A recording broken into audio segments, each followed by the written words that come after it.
Ahoy cruise enthusiast, it is big news time. Some stories that I have been following, or not really following, that caught my interest over the past few days. Haven't really seen anyone else comment on them, so here we go.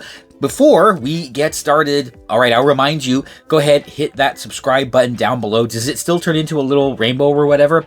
Don't bother with the bell. I don't ask it, or I don't do it for anybody else, so I'm not going to ask it for you. If at any point you find this information entertaining, interesting, or informative in any way, a like would be fantastic. It actually does go a very long way. I don't want to algo whine, but yeah, maybe I will, just a little bit.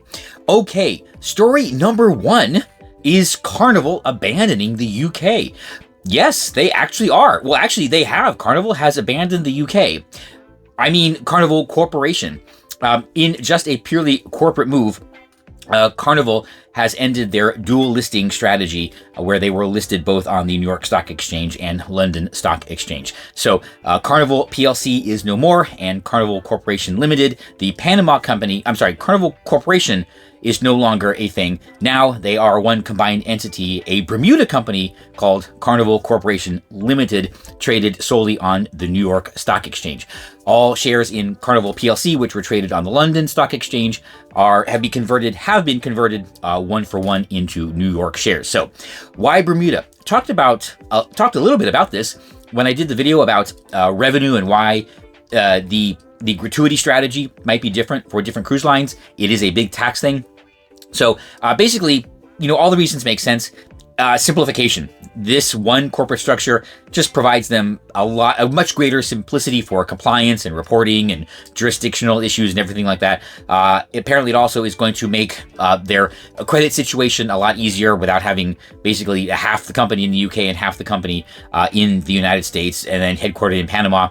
It's just going to make a lot of corporate functions easier, lowering administrative and regulatory compliance, yada, yada, yada. So, yeah, I definitely can see why this was, a good thing.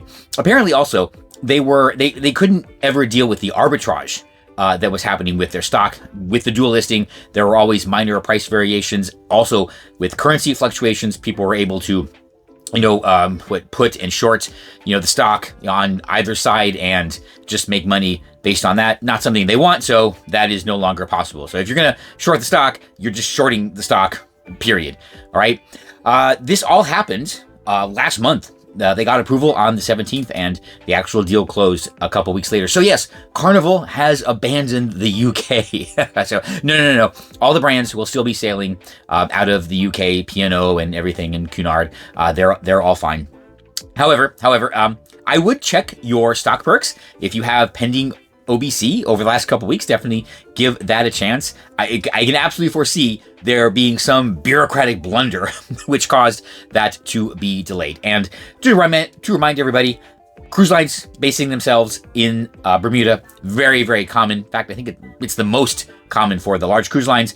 They are joining the other big cruise lines. Royal Caribbean, Norwegian, and the Virgin Group are also based there, as is the newly listed, it's about 2 years ago, Viking Group. So I guess, hooray Bermuda.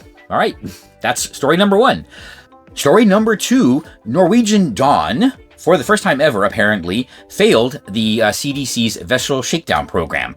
Yes, I actually mean what I said. So I suppose everybody here probably knows that the CDC occasionally conducts surprise health inspections aboard the cruise ships while they are in U.S. ports for, all sorts of various things. The things that, your typical health department would do. And this is the first time out of 30 or 40, it seems, that they got a below acceptable score, a 83, and the threshold is 84, and 1 point, really?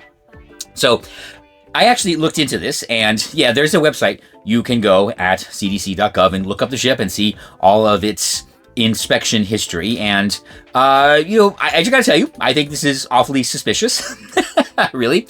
I think it's very suspicious that they would get a barely passing score, or just under passing score, right before they leave for a transatlantic crossing, and right before the ship is going into a very minor refit. I think, the inspectors saw this as an opportunity for themselves. I know, we're not supposed to say these things, but let's be realistic.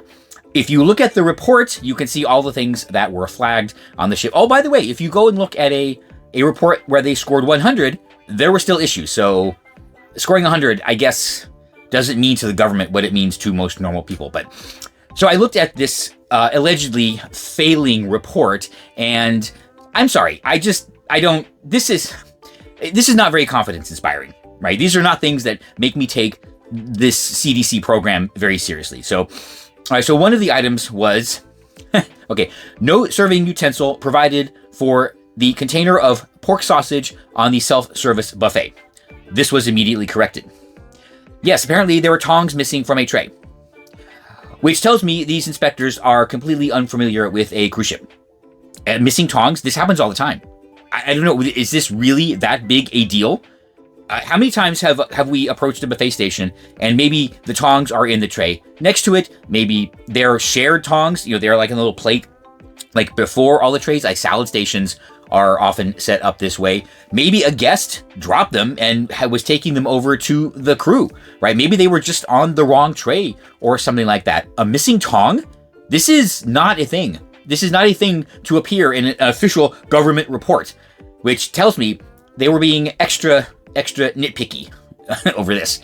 And yeah, whatever. Oh, you can then go and look at the corrective action report filed by the cruise line. And yes, all hands on deck. You know what the corrective action was? The tong was immediately placed in the food item, which was when it was pointed out. And that's it. They just did something that happens probably dozens of times every day at the buffet. A tong was replaced. Seriously, people? Oh, no, that's not even it. Okay, another one. 2 fruit flies were present at the buffet line during lunch service. 1 fly was resting on bread. Okay, fun fact. This is Florida. This happened in Tampa, by the way. There are fruit flies here. Yes, and they get around. They must spawn, like, miraculously or from the ether, because I guess from here, like, I'll go away. I'll come back after being gone for 2 weeks or so, and literally the next day, there's one. They come in from the garden. Yes, so they're going to be there. It happens. It's Florida. Okay, the corrective action? Oh, get this. The area was treated with approved insecticide in accordance with established procedures. Oh, great. Yeah, now you poison us. Seriously? I'm sorry. I would rather have the fruit fly than the insecticide, than the poison.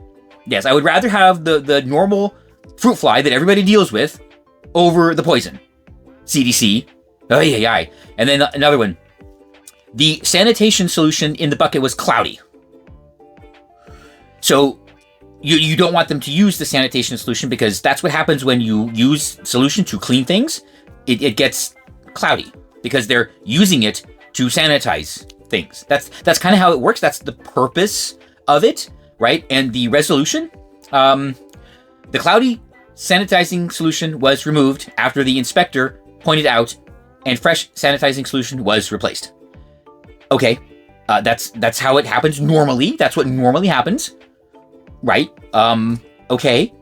So yeah, I went through these, and not at all confidence inspiring. Right. If this is the kind of like normal stuff that these people find, it tells me that put it this way, it reduces my confidence. First of all, it's the CDC, so let's realize nobody should have a lot of confidence in the CDC. I'm just sorry. Hey, no holds barred around here, right? But if this is the kind of stuff that these bureaucrats are nitpicking over, then yeah, everything else on that report, I'm just like, really, was it that big a problem, right? And there's some things that they list that might actually be like worthwhile, but mixed up with stuff like this? No. So my take is that, they showed up, and maybe there was a crew change, maybe the current director, or maybe the person in charge of these facilities wasn't in on it, or maybe the envelope didn't arrive because the ship is heading overseas and they thought they could get away with it. But yeah, so when ships fail these inspections, this is the kind of silly stuff that they're finding. So yeah, I'm not worried. By the way, I'm seriously not worried at all. A fruit fly, and I'm absolutely 100% serious, right? The fact that they're using insecticide according to established procedures, it terrifies me. I'd rather have the stupid bug than the poison. But that's the CDC for you. And story number 3, I saw this. I imagine some people out on the social medias are demanding that Carnival ban mobility scooters, as if that's going to happen. This apparently came about after some recent incidents, the tragedy at Celebration Key, and another incident in New Orleans, where the guest thankfully recovered. But yes, some people are demanding that, Carnival ban scooters, which I imagine if they had the opportunity, they would demand that all cruise lines ban scooters. So I thought about this a little bit, looked into it, and they can't, not that they would want to, but they are required to provide these accommodations under the ADA, specifically when they are in U.S. waters and, at U.S. ports. So, complying when you're in U.S. waters and then not complying when at sea would just not become practical. However, it is possible that if they became an issue on board, that the cruise lines, they could crack down in certain ways. So if you have ever tried to bring a mobility scooter on board, or if you've even seen some videos talking about it, I hope everybody understands that if you do want to bring one with you, there are a couple things that you have to be aware of ahead of time. First, it must be stored in your stateroom. No storing it out in the hallway, which means it must fit through the door.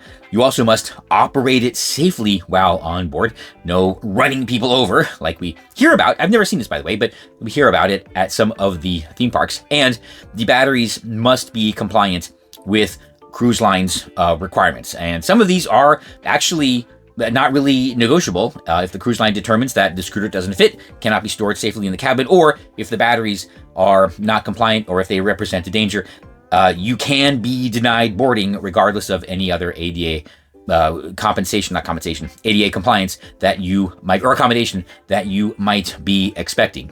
However, there is an additional wrinkle to this. We don't really know what happened, but fun fact, these are motor vehicles in many states, and that means in certain circumstances, not here in Florida actually, and oddly not in California, but in many states, you can be cited for DUI while operating a scooter. And I think this is an area where the cruise lines might want to be a little bit more vigilant on board. I can just imagine some guests enjoying their drink package and riding their scooter around and causing a significant amount of mayhem and chaos. So while they are apparently, well, let's just say it would be difficult for them to simply deny guest alcoholic beverages or maybe even purchasing the Cheers package, perhaps it should invite a little bit of extra scrutiny to make sure that they are able to still operate the scooter in a safe and secure and respectful manner. So yes, I actually, in one respect though, the gangway in New Orleans is it is very narrow, to be honest, and who knows? But here's where I become a little bit suspicious. They load and unload probably several dozen people on mobility devices every week in New Orleans, and this is the first time that's happened. Yeah, I don't think it's really a problem with the infrastructure.